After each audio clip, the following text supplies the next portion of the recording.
channel, everybody. Thank you for clicking on this video. As you can see, we are joined today with my lovely wife. It's going to be a little bit different than the last videos. I'm going to do a little bit of a Q&A with my wife. I've had some questions through YouTube, Instagram, and Facebook about my goals and the way that I do things. So I figured if I was getting those questions, if one person had those questions, then you probably have those questions too. So we're going to jump right into it. This is my wife, Bailey. We've been married 2 years. So a little bit about us. Jumping right into it. The first question that has been asked is, how do we habit stack? Habit stacking with meal prepping and creating good habits in general. So I talked about this in my video about meal prepping, but habit stacking is something that I've learned from the book by James Clear, The Atomic Habits. So with that, just a very simple way of explaining it is the habits that you do every single day to create a habit that you want to have. You use those habits that you do every single day as a cue to create and do the next habit that you want. So for instance, in this example, meal prepping. For my meal prep, the one habit that I do every single week is meal prep for my breakfast and my lunches. My breakfast I meal prep on Sundays, and my lunches I meal prep on Mondays. It's just easier for us that way. It kind of takes the mundane out of it. That way you don't have to do it every single day. Anyway, with that, the cue that I have in my head is the scale. The scale's in our pantry. I pull the scale out of the pantry, and that acts as a habit that I want to, okay, now I got to meal prep for the rest of the week, and that's just kind of ingrained in my head. Do you have anything else to add to that? My cue is a little bit different. Mine is either when we sit down Sunday night to kind of chill, or we are driving to a family dinner. That's my time to plan the dinners for the rest of the week and to submit my grocery order, because I hate grocery shopping, so Walmart pickup is the way to go for me. And I submit that grocery order for the next day pickup right after work, and just go with that routine. Awesome. That's our weekly habit stack hack for you. Okay. The next question that we were asked specifically for us as a couple: how important is it that your significant other is on board with your fitness journey or your journey in general? Do you want to start this one off? Sure. I think having that communication as a team and being on the same page and knowing what each other's goals are is a huge part of your success. Obviously, this is mainly your fitness goals, but having a significant other, they play a big role. They're definitely a huge part of it. So knowing how involved do they actually want to be, how is their stress level for that week? Sometimes when I have more stressful weeks at work, I'll be, hey Nate, I have a more stressful week this week. I need you to step it up with, such and such tasks that I usually do. And just making sure that each other as a couple, we're on the same page and we're feeling good about where we're going with the goal. Yeah, you bet. And I think that's been the biggest thing. And I tell you all the time, if it weren't for you, I feel like my goals would be a lot harder to attain, right? That working together to create and to attain this goal and to attain this outcome that we're wanting would be a whole lot harder if I was doing it on my own. An example, right? And we've gone through a bunch in just 2 years, but I did 75 hard about a year ago, right? 75 hard was one of the bigger challenges, I've ran marathons, I ran half marathons, I've done things like that, but 75 hard was completely different in the aspect of nutrition, right? And I feel like that in itself was probably one of the hardest things that we had to deal with together. Correct me if I'm wrong, but that was, by the end of that 75 days, you were just as done as I was, if not more so. And when you first came with me to the idea of I want to do this 75 hard challenge, right? A lot of people were doing it. I knew what it was. It's like, yeah, I feel like that's something we can do. You know, I love cooking. I can take on that role. But I made the mistake of taking on that role of Nate shouldn't have to help at all, and it's all on me. And it got very, very stressful, and I got stressed out, and I lost a little bit of that communication during 75 hard, and it made it hell. It was not enjoyable, and like you said, by the end of that 75 days, we were both done. It was almost not an enjoyable experience because that communication was lost. You were exhausted from hitting those goals every day. I was exhausted from the stress of making sure I had your food ready and everything else. And communication is super important. Oh yeah, big time. And those that don't know, 75 Hard is a program that Andy Frizella puts out. It's 2 workouts a day, 1 workout outside, 1 workout can be indoors if you want. 10 pages of a book a day.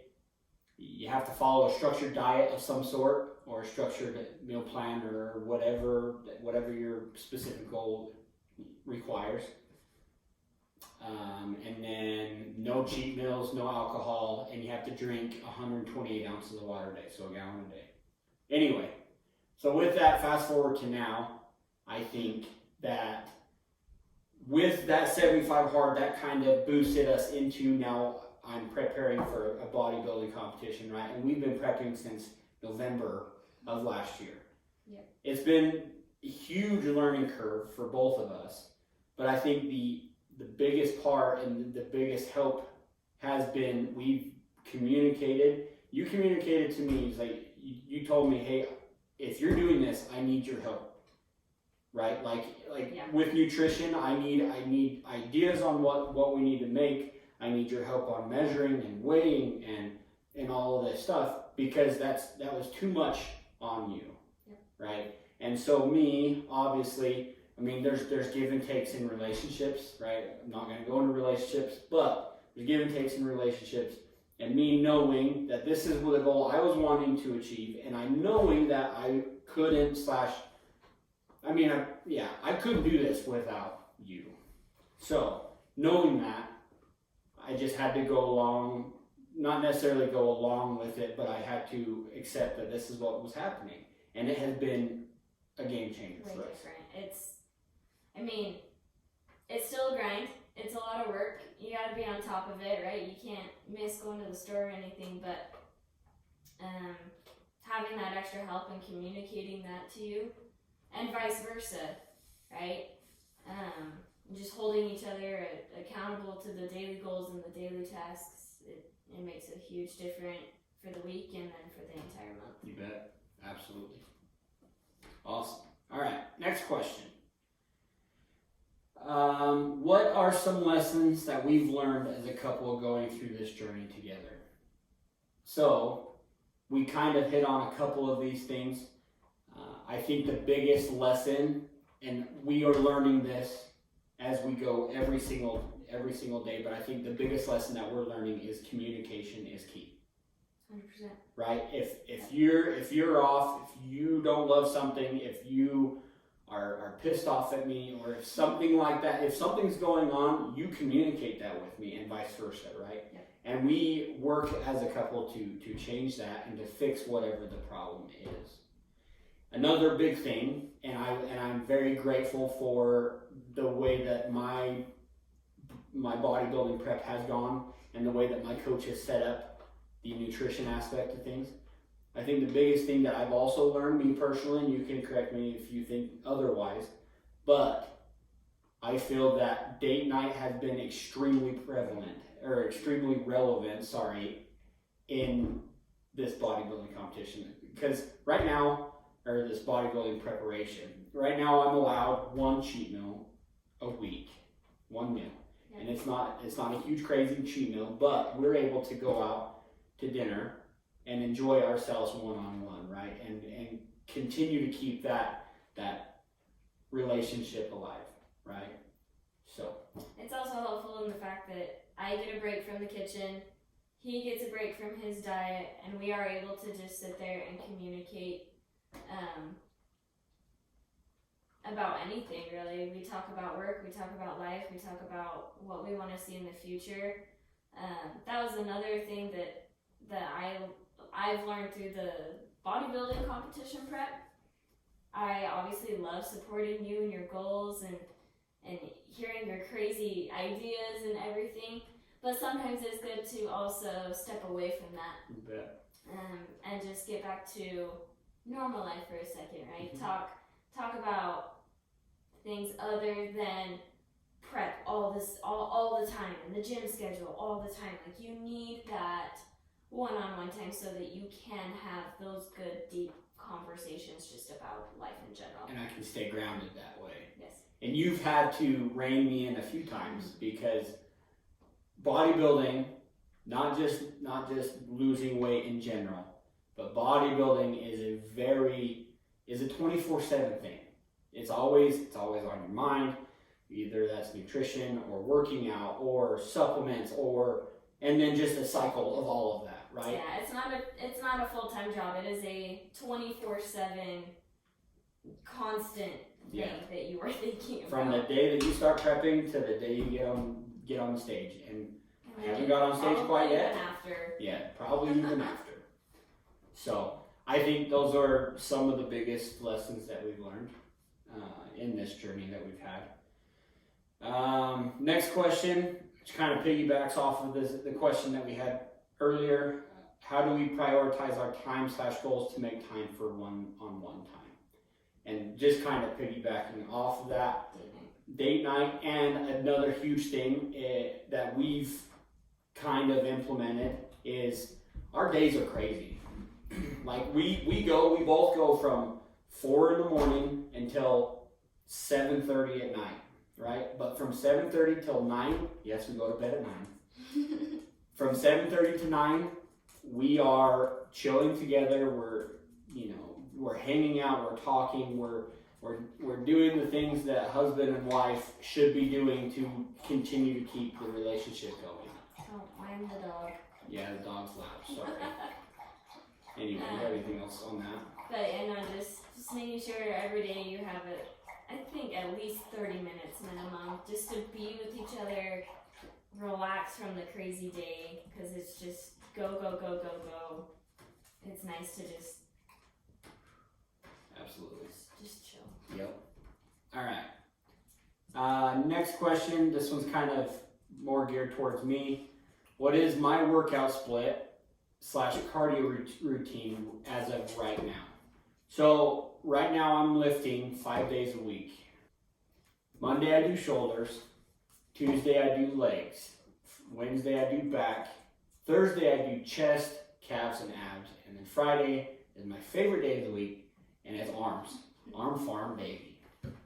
So that's my lifting schedule. Right now I'm doing cardio 6 days a week. I do 60 minutes in the morning of just low intensity exercise. For me, it's walking. I get on the treadmill, put it on a little bit of an incline, and I'm walking 60 minutes straight in the morning. Then after I get home from work, after dinner, we clean up, everything's good to go. I'll actually go outside. If the weather's good, we'll go out for a walk as a family, but I have to do another 20 minutes of low intensity exercise. Walking is what I usually do. That's my split. It's a little bit aggressive. You don't have to do that. Just get out and move. I'm a huge proponent of movement. So get out and move. All right. Next question. Where do we find our meals? Some of them come from my brain. I can attest to that. Here's the meats that he can eat, the lean meats, so I pick a protein. Here's the carbs that he can have, I pick a carb, and he can have these veggies. I pick a veggie, and sometimes I'll smoke it, I'll bake it, I'll steam the vegetables, I'll bake the vegetables, throw in random spices. We're kind of stuck with 0-calorie sauces right now, so kind of getting creative with hot sauces and whatever else. And I just kind of come up with them. Pinterest is a great thing.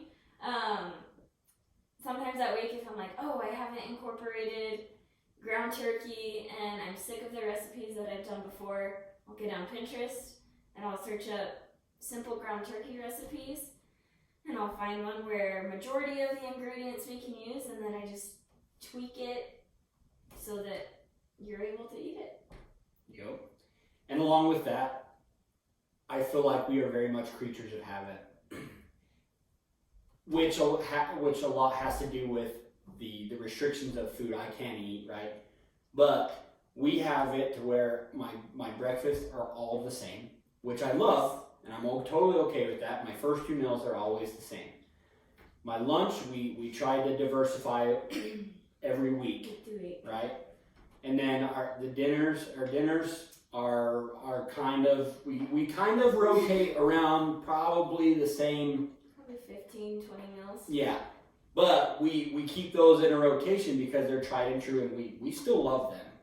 And that's a huge thing, right? Like, if you don't love what you're eating, then you won't eat it. You don't want to eat it. No.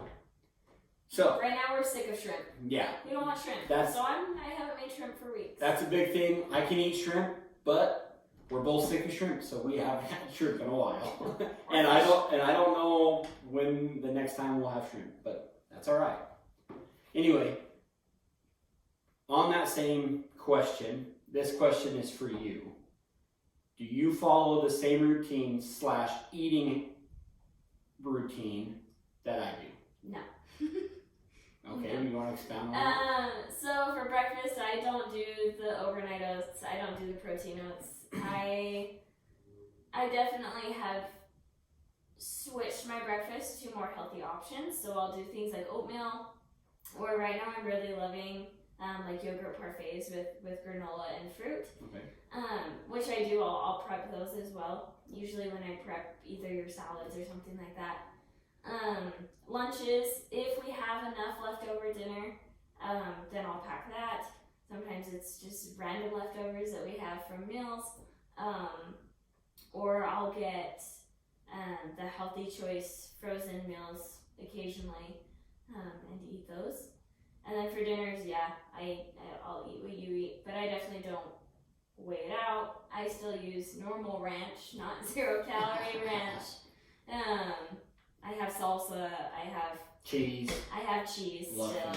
But for the most part, like dinner-wise, I still eat the same. And then on weekends, if I go out with my mom or with my friends or whatever, then I'll go out and have a meal and I'll eat out. So yeah.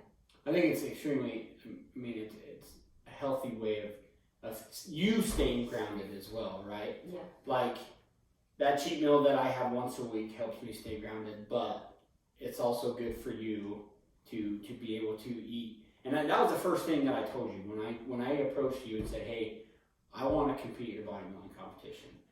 The first thing I told you is that I want to do this for me, but I don't want you to change what you're eating, and I don't want you to change your lifestyle because I'm changing, right? Okay. And you were very accepting of that, and you do eat whatever you want. It isn't like all unhealthy stuff. Like you keep it very clean, very clean.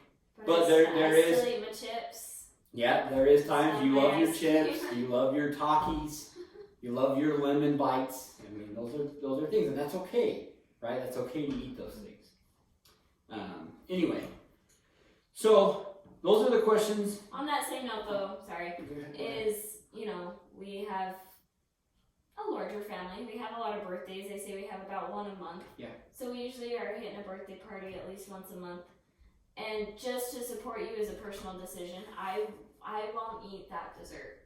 I feel like, one, it's a healthy choice for me, but two, when you're around that many people and you're not able to indulge in that, it's a mental thing, and it can be very hard. So just supporting each other as a couple, right, that one-on-one, that's just something I decided to do, which I feel, and I hope somewhat supports you a little bit more by both of us not eating that. Yeah. It just helps. Absolutely. So. I love that. Thank you. Anyway, so that is wrapping up this conversation that we've had in this video. If you liked it, if you found any sort of joy, if it helped you at all, don't forget to like and subscribe and comment. If you have any questions, I'm sure we'll be doing this again because this has been great.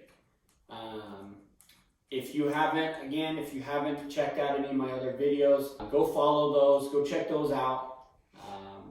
Thank you for your support, and we will see you later.